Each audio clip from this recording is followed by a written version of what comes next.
Hi everyone, welcome to a Dying Light 2 hidden text video. Basically, I'm just going to be going over almost like 20 plus techniques that the game does not tell you straight up, that you kind of only experience or learn as you go around the game. Most of the time, I didn't even know about these things.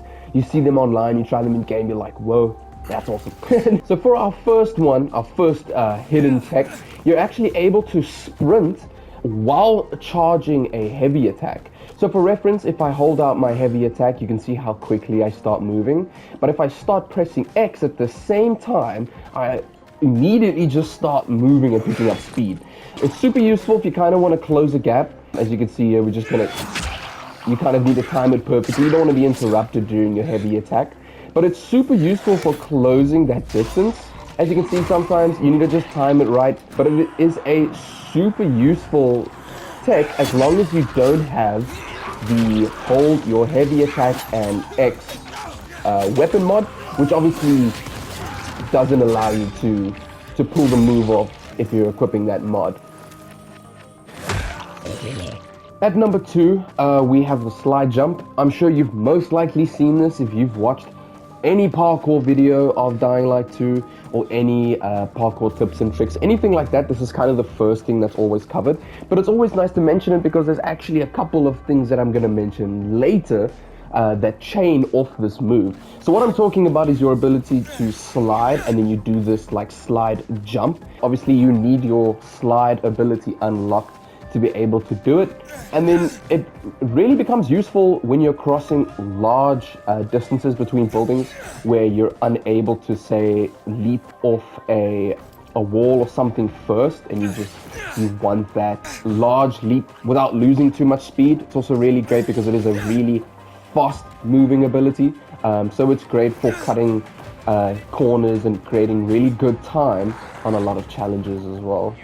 For our next skill, I'll be talking about, or the next tech rather, I'll be talking about our Afterboost skill. You're able to actually do it from any safe landing by just pressing circle as you land, as long as you have the safe landing skill. So for example, I'm here on flat ground, I can jump, press circle to land, and you'll see I'll kind of, instead of just landing normal, I land and do this little thing where I kind of grab the ground.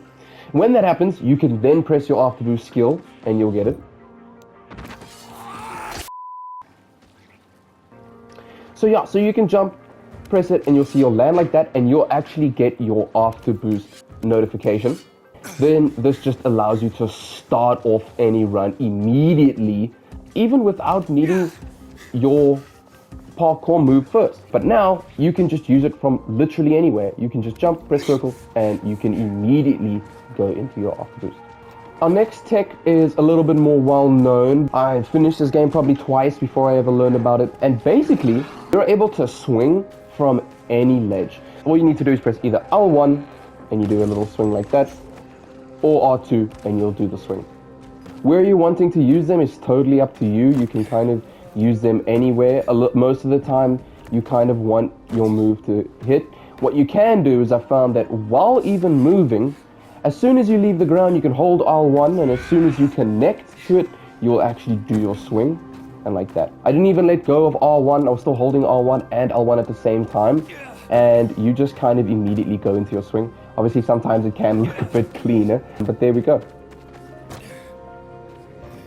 So not only is the ledge swing useful for parkour, but it's also useful for combat too, which I mean is perfect because that's kind of what the game is trying to do, having mixed parkour and combat. Let's just deal with this loud guy for a second.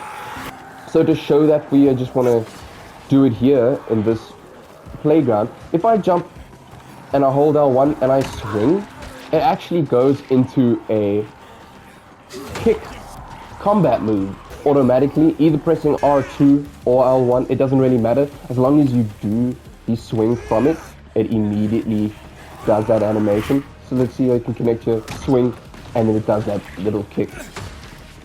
So just to show that you're able to do this kick indoors as well, certain buildings have, say, hanging fixtures or hanging lights from them that you are able to grab, and you can press R1 or R2 and you'll see that you actually do your swing from them and you kick as well. So for our next technique, this is actually a combat one, which is going to be super useful because a lot of people really struggle with the human combat in this game, which, I mean, I can't blame. It can be quite difficult, especially on higher levels. So I'm going to show you a cool and useful technique when it comes to dealing with enemies, especially enemies that block just a little too much. So let's say we have these two guys. They're just big menaces, you know. Sometimes dealing with them, you can't even knock them onto the ground. They're just too much. Even a good drop kick just kind of shocks them and hits them back a little bit. They only just stumble. Well, wait until you just slide. A simple slide is kind of replacing the kick from the original Dying Light. Now it's all in one skill. All you need to do is slide. However, they will learn the skill, especially on higher difficulties. They will learn your combos. So try not to use the slide too often. Mix it up with an attack here and there. As you can see, they kind of just learn to dodge it. But just getting in one simple attack in, all you need to do is get a simple attack in, and what that does is it immediately just has them forget that you know how to slide, and so you can just repeat the move. The next tech actually we can do right here as well is simply an extension to your slide. But what that is when you hold to do a heavy attack, you're actually able to cancel straight into a slide. So all you need to do is hold that, and you hold circle, and you go straight into a slide, which is great because it is perfect when you kind of just want to hit them with a sneaky attack. Obviously, maybe they're too much for maybe they're blocking your heavy attacks a little too much. Maybe they're proving too much of a pain. So all you need to do, hold your heavy attack, and while moving forwards, you hold circle and you just slide, which is honestly an incredibly useful tool when it comes to the human combat in this game. For our next one, I'm going to show how you're able to actually drop kick after jumping off an enemy. So you know you can just drop kick like a normal, but now what you can do is when you jump off an enemy, you can immediately go into a drop kick by just spamming your R1. You know, because you're going to do a drop kick with a double L1. All you need to do is jump off the enemy and immediately just spamming that jump kick. And basically what that does is it stops an enemy from learning your attack pattern. As you can see, if you just try to keep spamming it, obviously they're a little bit distracted now, but if you have to keep spamming it, they just learn to start dodging it. But what you can do is you can just leap off the enemy and immediately drop kick, and that stops them from learning your attack pattern. Obviously, it's not too difficult to start getting around how their AI works when it comes to learning your attack pattern, but it is useful when it comes to just trying to spam a single move, or maybe definitely hit a certain target without having them dodge too often. For our next technique, I'll teach you how to wall run and then kick from that wall run. It's very simple. All you need to do is have your wall run ability unlocked, and then you're able to do a sweet attack just from the wall by holding R2 from it. So let's say you're wall running, you start holding R2 and you jump off and do an attack. They're all just getting spiked to death. So let me do it again. And there we go. So I didn't even jump off.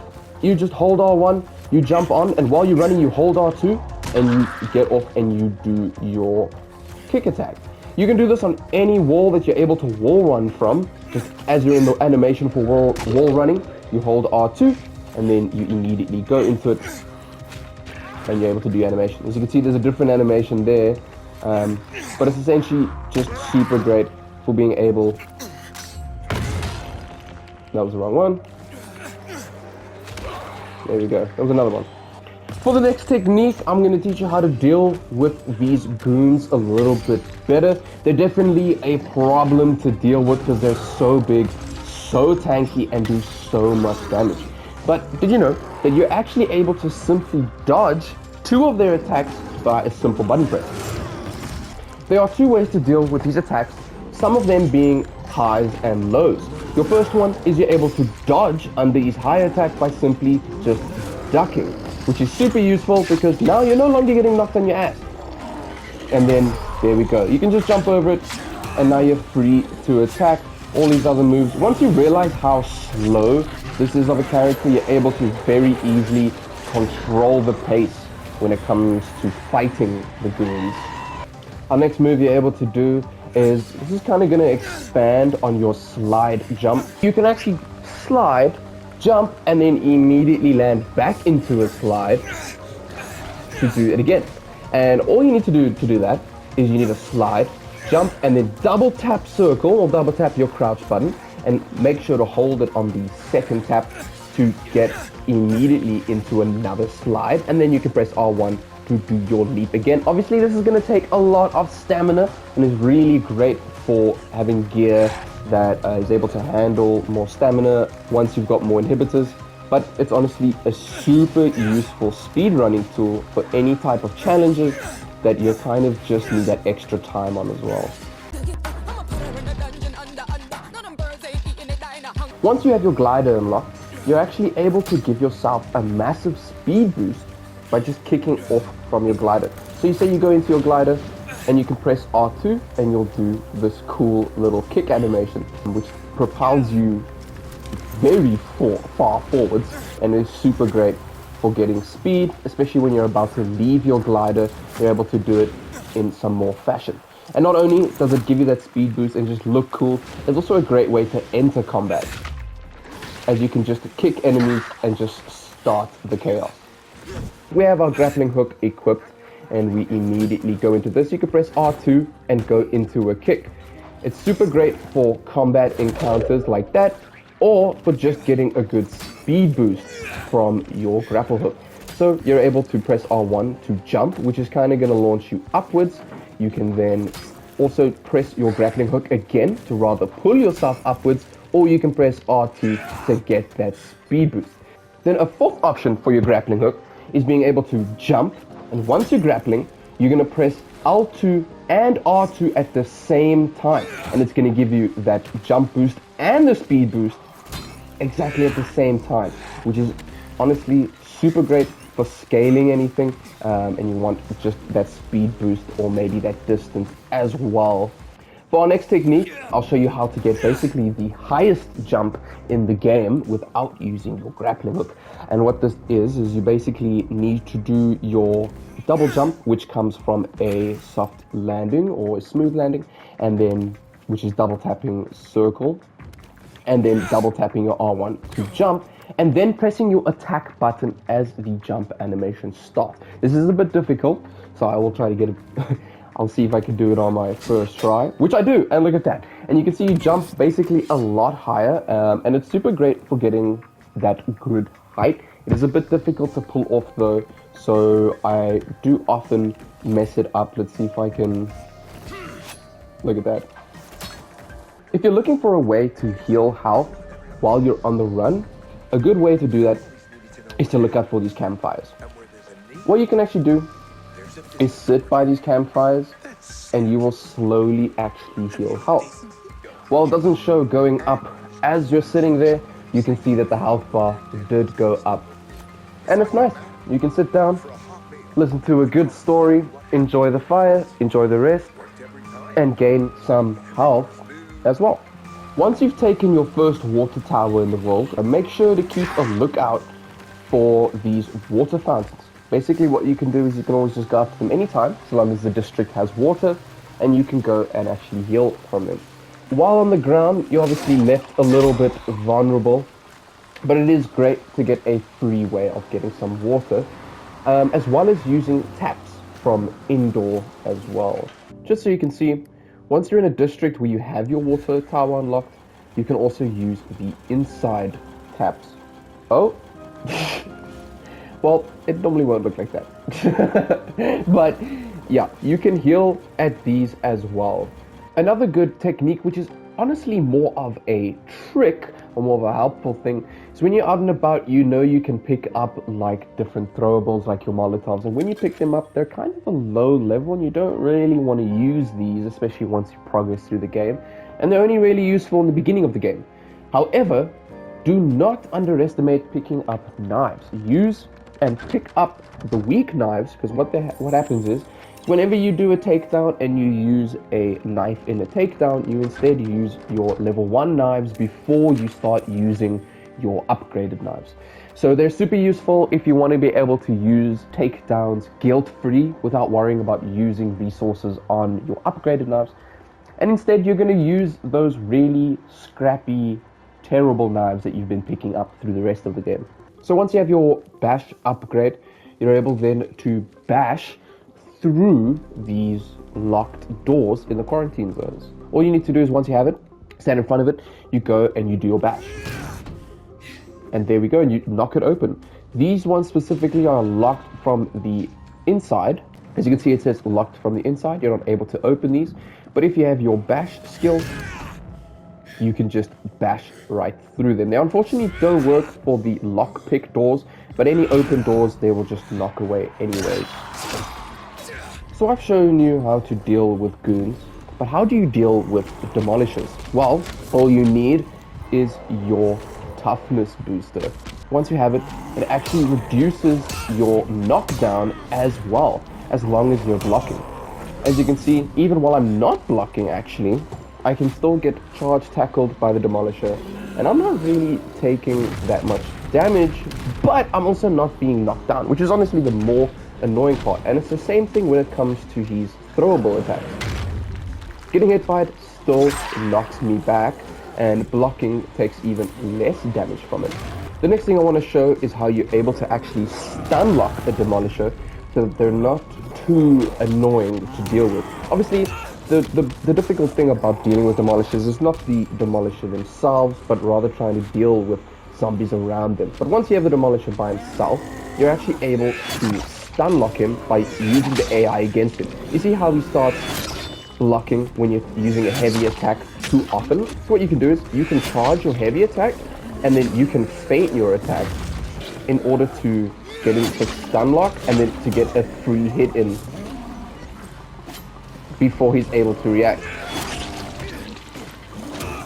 Oh, obviously, timing is everything, and it gets a lot more difficult the higher levels you're playing. But it's super great to just stop him in whatever move he's about to do. Let's say he's gonna charge, you just get him to stun himself by getting him to forcefully block. He's gonna throw something, get him to forcefully block. He's gonna charge, get him to forcefully block. He's gonna do anything, you just get him to block. Obviously, it's not gonna do as much damage as if, say, he's not blocking, but it's super great to kind of understand how you can control where his next, or how his next attack is gonna play out, especially when you fake it like that. Obviously, have a better plan than me than getting hit. So as you can see there, I can also get enemy NPCs, or human NPCs rather, to react to my heavy attacks as well in order to feint attacks. The heavy enemies do not react to feint attacks, but the small enemies do. See how he dodges back like that? What he can do is, you can just press L1, mid heavy attack animation, and before it lands, if you do it right, you'll see that you actually just stop your animation to feint it. The enemies will react in a dodge, meaning in a situation where instead your heavy attack would have missed, you're more likely to get in a sneaky extra attack. If you're having trouble with these armored guys, your heavy attacks are simply enough to break their stance. A lot of the times they are difficult to deal with because you don't always have a two-handed weapon on you. So doing this is annoying, but your heavy attacks are great. And in case you didn't know, you can use two-handed weapons, just kind of bypass their strength without needing to do a heavy attack. And there we go. So once you have your weapon charged, its ability or its mod will still go off after you throw it, meaning that with some good mod combos, you can make a really cool weapon that when thrown has a really cool effect as well when landing. So that has been my 20 plus hidden techniques in Dying Light 2. I'm sure more will pop up further on, especially since the Beast is coming out, and the Beast still runs on the Dying Light 2 engine, so I won't be surprised if, oh my gosh, I won't be surprised if most of these things stay into the next game unless they purposely go ahead and change it or remove it. Otherwise, it'll be there, transferable skills that you can take between this game and the Beast as well. Anyways, enjoy your day further.